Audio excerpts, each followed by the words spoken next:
Hello, if you would stand with me if you're able. My name is Barbara Parr.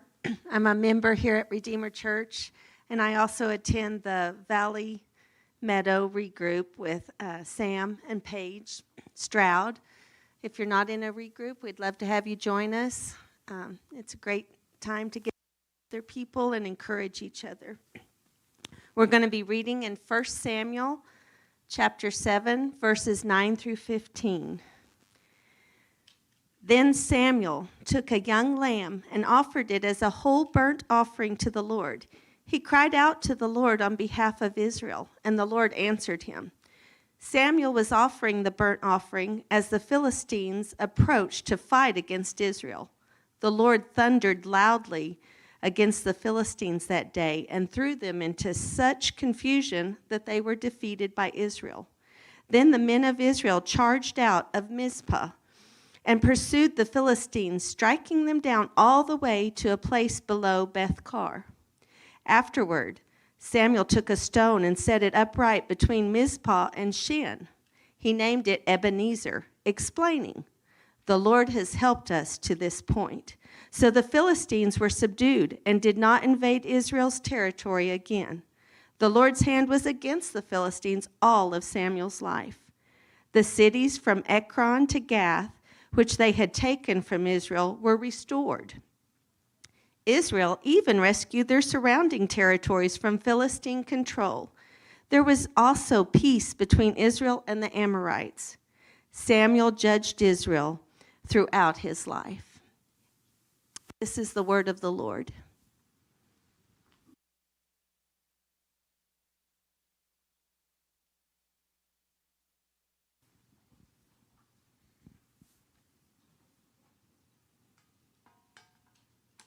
We're going to turn that off pretty quick. It's bad enough to see one of me. There we go. Okay. It is great that we get to gather together and worship together and open up God's Word. We've been walking through 1 Samuel, and today as we walk through, we're going to kind of cover a bunch of chapters today. So our focal passage is 1 Samuel 7, but we're really covering from chapter 4 to chapter 7 in this book, the books of Samuel, this first part. And a few weeks ago, I told you that there was going to be a need for us to not have an arrogant stance against an ancient people.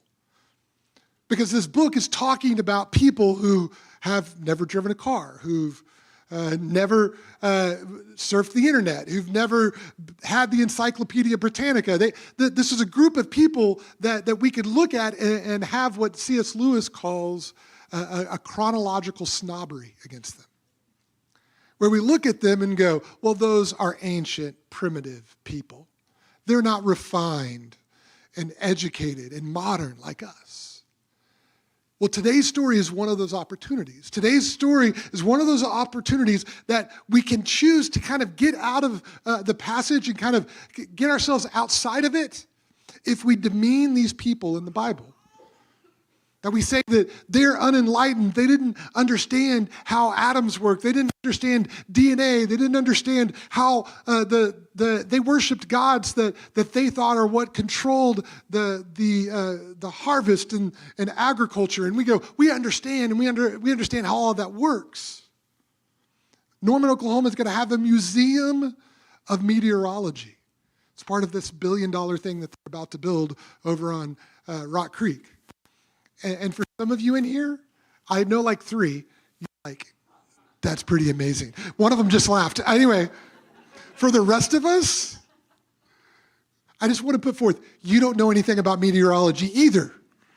Because I've talked to meteorologists and we don't understand any of it, but we just go, we know it so much better than them. And so we can end up putting down these ancient people. We look at the players in these passages, and we have the minor chord of the background walk-up music of the Philistines. They're the bad guys. Whenever you read Philistines, you're like, oh, these are the bad guys. And the reason why you look at the Philistines, you're like, well, they were bad guys. They did bad things. They did evil things. And they were not God's righteous people. The Israelites, those are the good guys. They weren't That clearly throughout the whole Bible are told that they're not good, but we think, oh, they're the good guys. They're living in the land that God promised them. And today we have the introduction during these few chapters and the focus on what is called the Ark of the Covenant. The Ark of the Covenant was this box that belonged to Israel, that they would move from here to there, that was given to them by God, and it was declared that on the Ark of the Covenant was the very presence of God. And as they traveled and as they were going from Egypt into the Promised Land and in all throughout the wilderness, they carried it with them. And it was a symbol to remind them that God was with them even through all these difficult times. And as all of us know from Indiana Jones, if you've ever watched that, clearly if you open it, your face melts off. So, did anybody get that reference? Okay, a few. Well, thank you. I appreciate it. Yesterday, I saw a question that said, what picture in your mind from a movie do you just see the still frame from? And when I was a kid and my parents let me watch Raiders of the Lost Ark, I remember hiding my eyes during that point. And I'm telling you, I was watching the TV. I was hiding my eyes because they go, this is the scary part. They opened up the Ark of the Covenant, and a guy's face melts off. And I remember sitting there as a little kid and going like this and seeing it. And in one eye, that picture has stuck with me for 40 years. Like so much so that I think, if I actually saw the real Ark of the Covenant, I'm not messing with that. I know that was a modern adaptation, but I was like, hold on, this is something, there's something there. Well, in 1 Samuel 4, we see that the Philistines, the bad guys, are beating the Israelites, the good guys. And once again, I'm telling you, as we look at this, we find out pretty much everybody's pretty bad. But the Philistines are beating Israel in battle, and we see 1 Samuel 4:3. When the troops returned to the camp, the elders of Israel asked, why did the Lord defeat us today before the Philistines? Let us bring out the ark of the Lord's covenant from Shiloh. Then it will go with us and save us from our enemies. And so in chapter 4 of 1 Samuel, what we see is that the ark of the covenant becomes a lucky charm for Israel. They get defeated by the Philistines, and they go, hold on, if we take it out with us, then we'll win. Because we have the presence of God. Obviously, that means that this is going to work, that we're going to win. They actually bring it out into the camp, and what chapter 4 says is they actually have a pep rally around it. All the Israelites are cheering and screaming and going, this is amazing, look what we have here, we've got it, we're going to win. And the Philistines were scared. The Philistines were polytheistic. They believed in multiple gods. And really their belief system was not that their God was the only one God. They actually had a pantheon of gods. And so when Israelite, the God of Israelite, we see him, they go, oh, we know about the God of Israelite. We think our God can beat that God, but we understand that that's a God and that there's power there. And they got scared. But then they fight. And 1 Samuel 4 tells us that 30,000 Israelite foot soldiers were killed. And the Philistines captured the Ark of the Covenant. Well, then we go to 1 Samuel 5, and in 1 Samuel 5, now the Philistines have the Ark of the Covenant. And what you do in your practice, you bring it back with your pantheon of God. You go, look, we have this talisman. We have this lucky charm. We have this thing that this God that we don't necessarily understand, he blesses. They brought it out to beat us, but our God won. So what we're going to do, we don't want to make that God, we don't want to make the God of the Israelites angry. We're going to actually put it in the temple of our God. And so they put the Ark of the Covenant in the temple of Dagon, the main Philistine god. This mixing of religion is what they did. They were polytheistic. They were building a pantheon. But twice, chapter 5 tells us that they came in the next morning and the Ark of the Covenant had been there, and this big statue of Dagon had fallen right toward the Ark, and it looked like the statue was bowing before the Ark. They went, oh, that's not good. They're like, I'm sure it was Stan. Stan, we told you that you needed to tie that down so that didn't happen again. So they put it all up the next day, right? Well, the next day they come back in. Stan said, I promise I tied the statue down this time. But they walk in, and not only had Dagon fallen toward the ark again, but his head and his arms had broken off. And they go, this doesn't look good. They go, hold on, this is bad. Not only that, but as they were going through it, they ended up having a plague of tumors among Israel. Now, this is a reference to the God of the Israelites who took them out of Egypt, and they knew how they got out of Egypt was that their God brought plagues upon the Egyptians, and that's how they ended up getting out of there. And in 1 Samuel 5:7, it says this: when the people of Ashdod saw what was happening, they said, the ark of Israel's God must not stay here with us, because his hand is strongly against us and our God, Dagon. They actually move it to a different city. I always think it's kind of interesting. Like, how did that conversation go? They moved to a different city. Like, no, we just want you to have it. It's like my father-in-law. Like, he cleans out his house all the time, and I go over to his house, and then he's like, here's a whole bunch of junk that probably you want in your house. And I'm like, I don't want that junk. But they go, no, we're just going to put it there. Well, guess what? The plague continued, and the city said, what did you do to us? Now you've given us a plague of tumors. Most of the time, if you look, they end up giving the ark back to the Israelites, and when they do that, they say, we also have to do that with an offering. And they say, what should we offer with it? So they bring back the ark, but they have an offering with the ark, and it says, you have to have an offering. This is just weird stuff, guys, that I think is just cool. They said, you have to give them an offering of what the plagues were. And so what they do is they give them an offering of golden tumors. Does anybody want a golden tumor? I mean, I know it's gold. It sounds a little bit odd. And then golden mice. And what most people think when they go this, they go, what this was a plague that mice and rodents carried through, and people got tumors, and it plagued them. And they go, we got to get rid of this thing. In chapter 5. And then in chapter 6, they return the ark. The Philistines want the plagues and the tumor and the mice to stop. And so they give a guilt offering. They go, hold on, we're going to give an offering because we were wrong. Divining that it is Israel's God if the cows don't stray from the path as they're sending it back. What they do is they set it up on a cart, and they sit it down the path, and they go, we are wrong, and God, Israel's God, is the real God if we send it down this path, no drivers, and it goes straight, and it does. I've never been able to pull a trailer straight behind my car. But they set this path out, and these cows go down, and it goes, and it takes the ark back to Israel. In 1 Samuel 6:13, it says, the people of Beth Shemesh were harvesting wheat in the valley, and when they looked up and they saw the ark, they were overjoyed to see it. The Philistine gave this guilt offering.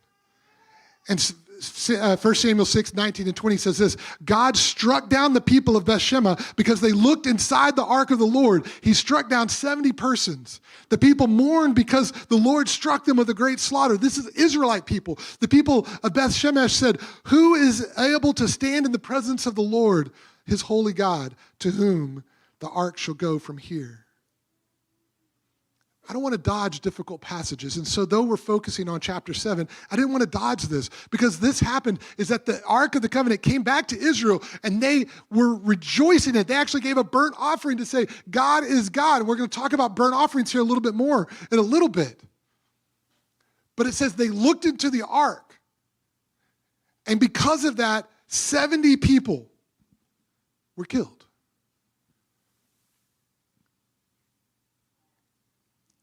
That doesn't sit well with me. I want to go, come on. They were curious. But what you have here clearly is they're saying this idea of a burnt offering is they're saying, God, you get everything. But then what they did was they did not obey God and his command. And they looked, and God had commanded them not to look. In Numbers 15 and verse 20, so Numbers 4, verse 15, and Numbers 4, verse 20. And Aaron and his sons were finished covering the holy objects and all their equipment whatsoever. The camp is to move on. The Kohathites will come and carry them, but they are not to touch the holy objects, or they will die. This is the ark. These are the transportation duties of the Kohathites regarding the tent of meeting. Verse 20, the Kohathites are not to go in and look at the holy objects as they are covered, and they will die. This is a difficult passage. We're sitting here and we're seeing all these things coming, but what it's very clear to say is that consequences do matter. Our actions have consequences. Even those who have faith, there are actions that have consequences. At this point, maybe you feel pretty separated from this time, this culture, from the scientific knowledge that's going on in this passage, or just modernity. Maybe it's hard for us to look that they lived in a brutal time of history. Low mortality rates, wars, and destruction. Take a moment just to look at this and go, this wasn't a silly superstition they had. I want you to feel the weight of this just for a moment. In these few chapters, we've seen that over 34,000 Israelites have died. Soldiers that had families, that were brothers, that were husbands, that were fathers, that were grandfathers. We see that men and women were struck with tumors. We see that 70 people disobeyed and died. I think there's a rich truth to mine in this passage. If we sit there and we don't go, those silly people, but if our heart goes, those people cared. Those people wanted to follow God. And this is the story of what and how do we follow God. The story was actually written because they're sharing the story of God's redemption. And here's the hardest thing, just real quick, when we walk through here, is we have to hold on to this. That we can see God's redemptive story even when people die. Because the New Testament tells us that death isn't the final thing for Christians. And so Christians say crazy things. Like, for me to live is Christ, but me to die is gain. But we're talking about life and death here. We're talking about the weight and seriousness of this real world, answering real world questions and how we should live. And so our focus today is 1 Samuel 7, verse 2 through 4. Time went by, 20 years had passed since the ark had been taken to Kiriath-Jearim. Then the whole house of Israel longed for the Lord.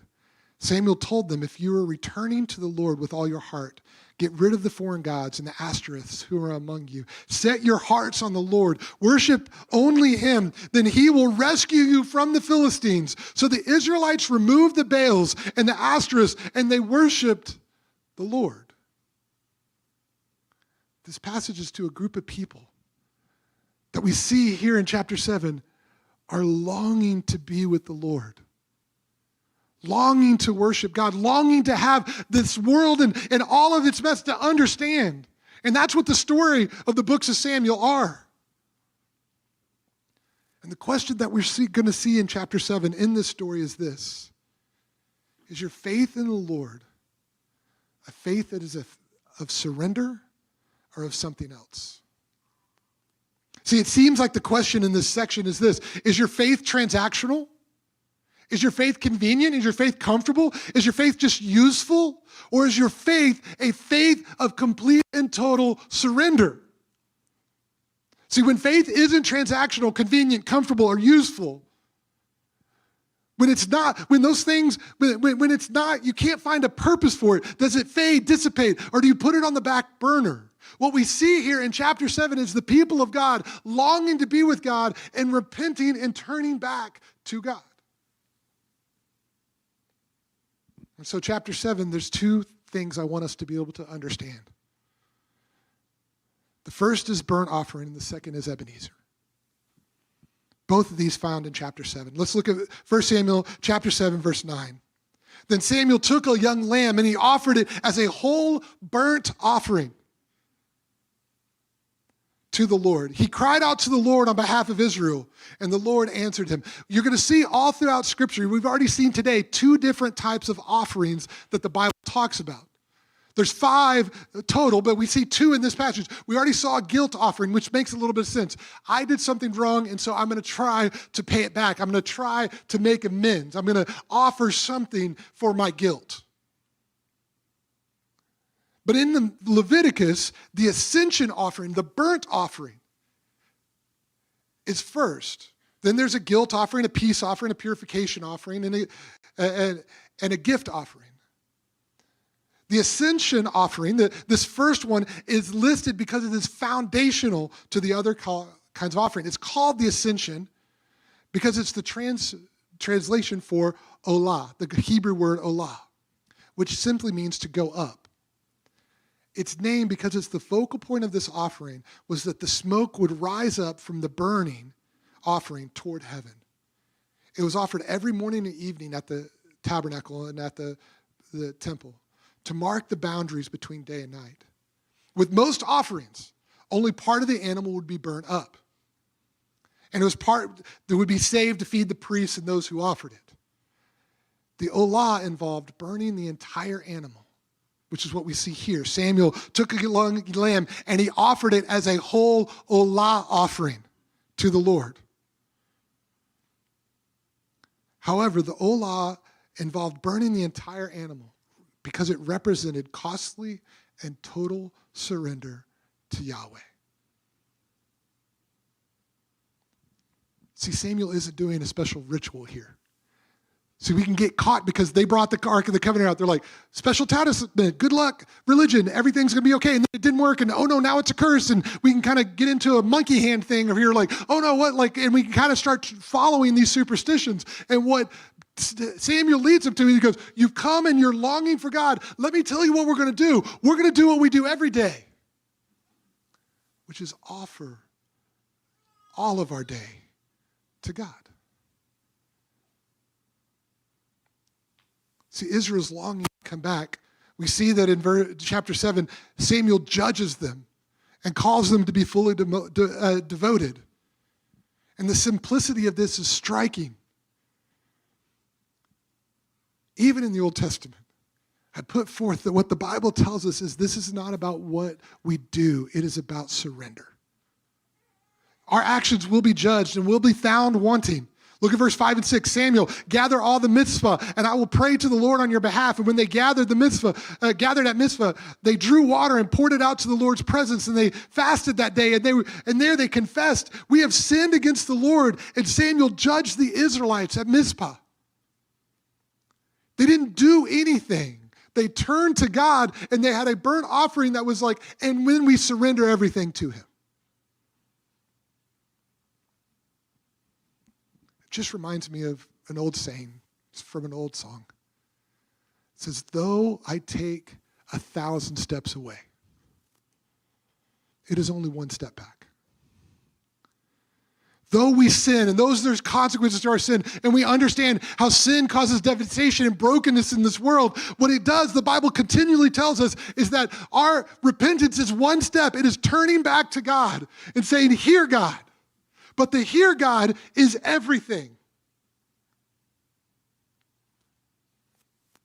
Our offering costs something. Animals were valuable and vital to life. This wasn't we don't really care about animals. They mattered in everything they did. They were an agrarian society. It's how they lived, how they functioned. This was a dedication that happened every day to say, all of my life burned up to you. This offering is a future-oriented surrender. So here at Redeemer, we talk a lot about King Jesus. This is what we're referring to. We're not referring to a monarchical form of government. We're not calling for throwing away of democracy and setting up an earthly kingdom. When we talk about this, what we're talking about is an offering to King Jesus, who gets to tell us how we live our life, that we submit to him. It's offering our life and living by his command. This offering, olah offering, represented costly and total surrender. And the Bible Project's little video on our podcast on offerings, it's great. You should go see it. Sacrifice is wonderful. But they say it this way: the story symbolically captured in this ascension offering, I love it, they go, animates the story of Jesus. The one that he saw himself living out and fulfilling. And that followers of Jesus mimic the same pattern where our whole lives become olas. Paul wrote about this in Romans 12, 1 and 2. Therefore, brothers and sisters, in view of the mercies of God, I urge you to present your bodies as a living sacrifice, holy and pleasing to God. This is your true worship. Do not be conformed to this age, but be transformed by the renewing of your mind, so that you may discern what is good and pleasing and perfect will of God. Let's be honest, that's daunting, isn't it? I'm saying all of your life, all for King Jesus. Let's be honest, each one of us probably have like, okay, yeah, all of my life, but yet, maybe not that part. Okay, when you say all, how much of all do you mean when you say all?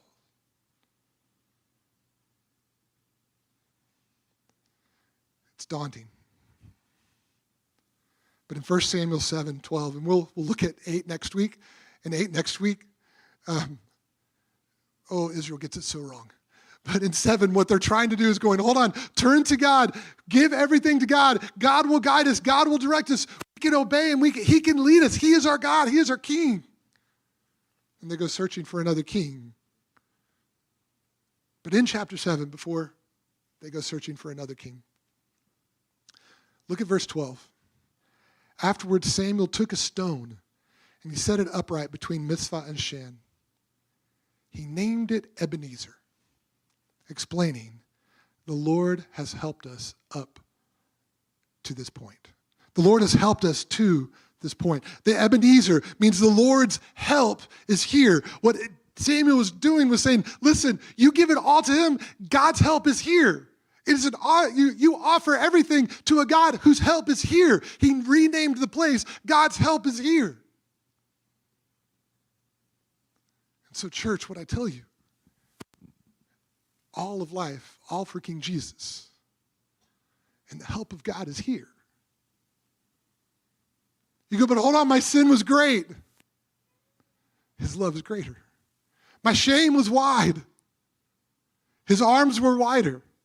We don't just sing these things. We actually believe that they transform us, that he is there to help us and to walk us through these things.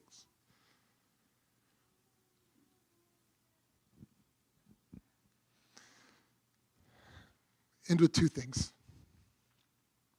I love this. So the books of Samuel are written. And he's sitting there and we see that he names this city Ebenezer, when God then delivers them from the Philistines, right? But rewind a few chapters. Look at 1 Samuel 4, verse 1. And Samuel's words came to all Israel. And Israel went out to meet the Philistines in battle and camped at Ebenezer while the Philistines camped at Aphek. Look at 1 Samuel 5, verse 1 and 2. After the Philistines had captured the ark of God, they took it from Ebenezer to Ashdod. They brought it into the temple of Dagon and they placed it next to the statue. That place didn't get named Ebenezer until chapter 7. The writer, the books of Samuel were saying this, even before you knew God was helping, God was helping. This was a place of God's help before you even knew it was a place of God's help. That God's help was never not there. For us, the joy is this, that God's help is there. While we were yet sinners, Christ died for us. That God's help is there. It's why I get so moved by the song, Come Thou Fount of Every Blessing, where it says, here I raise my Ebenezer. Here I raise this place where I know God helps, that God has always helped. Hither by thy help I'm come, and I hope by thy good pleasure safely to arrive at home. Jesus sought me when a stranger, wandering from the fold of God. He, to rescue me from danger, interposed his precious blood. Oh, to grace, how great a debtor daily I'm constrained to be. Let thy grace now like a fetter bind my wandering heart to thee. Prone to wander, Lord, I feel it. Prone to leave the God I love. Here's my heart. Oh, take and seal it. Seal it for thy courts above. Church, this isn't a story of silly people thousands of years ago. It is people who we have in common with that we struggle with surrender fully to God. The message of hope for them was God is help. Surrender, God, here, he will help. And he'll walk with you every step of the way. Will you bow your heads with me? We're going to enter into a time of worship and response. The band's going to make their way up, and we're going to sing a few songs together. And you can sit, you can stand, you can sing, you can pray. It's a time of response, a time of trusting and surrendering, asking God to move and to direct us, to call us to obedience, to follow him.